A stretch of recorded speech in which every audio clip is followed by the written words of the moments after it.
Hello నమస్తే అండి, అందరూ బాగున్నారా? ఈరోజు హై ప్రోటీన్ ఆమ్లెట్ ఒకటి వేద్దాం అనుకుంటున్నాను.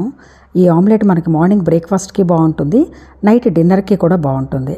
పిండి లేదు, లేదంటే పొంగల్ చేయాలా, మనం ఉప్మా చేద్దామని ఆలోచించుకోకుండా ఈజీగా ఈ ప్రోటీన్ ఆమ్లెట్ చేసుకోవచ్చు. మార్నింగ్ టైం వెజిటేబుల్స్ వేయటం వల్ల స్టఫ్గా ఉంటుంది. చూడండి, ఆనియన్, క్యారెట్, తర్వాత కొత్తిమీర, క్యాబేజీ, ఓట్స్ ఉంటుంది కదా, ఓట్స్ ఒక స్పూన్ ఆటా గోధుమ పిండి, ఒక 4 ఎగ్స్, తర్వాత కారం, పసుపు, ఉప్పు, తర్వాత పెప్పరు.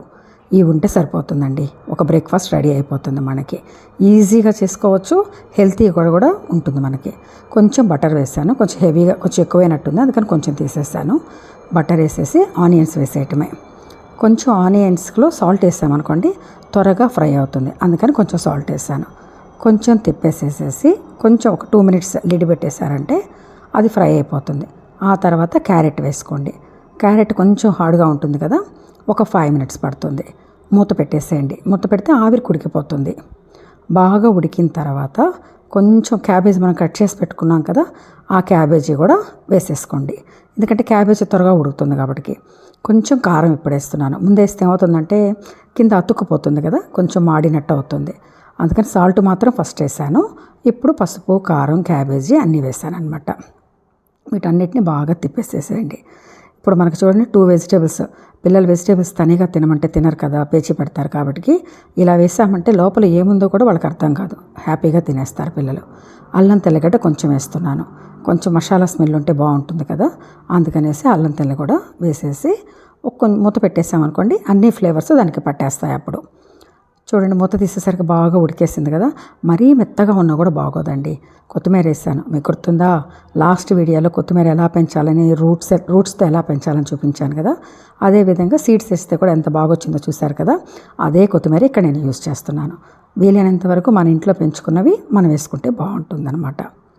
ఇప్పుడు చూడండి, ఇక్కడ నేనేం చేశానంటే, కోడిగుడ్లు ఉన్నాయి కదా, ఆల్రెడీ 4 తీసుకున్నాను కదా, ఆ 4 కోడిగుడ్లను తీసేసి బాగా చిలకొట్టేసేయండి. బాగా మనం కేక్స్కి ఎలా కొడతాం అలా బాగా షేక్ చేసేసేయండి.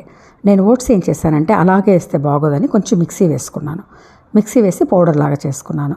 ఆ ఓట్స్ పౌడర్ 1 స్పూను, మన గోధుమ పిండి ఉంది కదా 1 స్పూను. ఇవి రెండు ఎందుకంటే ఆమ్లెట్ మనకి విరిగిపోకుండా వెజిటేబుల్స్ని బైండ్ చేయడానికి బాగా యూస్ అవుతుంది మనకి. మీకు లాస్ట్లో ఆమ్లెట్ వేసేటప్పుడు అర్థమవుతుంది.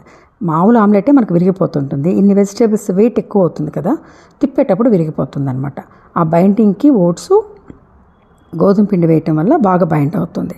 ఆల్రెడీ నేను మిక్స్ చేసుకున్నాను, చూస్తాను. ఇందాక మనం చేసి పెట్టుకున్నాం కదా వెజిటేబుల్స్ అన్నీ, అది తీసి దీంట్లో వేసేసి బాగా చల్లారిన తర్వాత వేయండి, వేడిగా ఉన్నప్పుడు వేయమాకండి.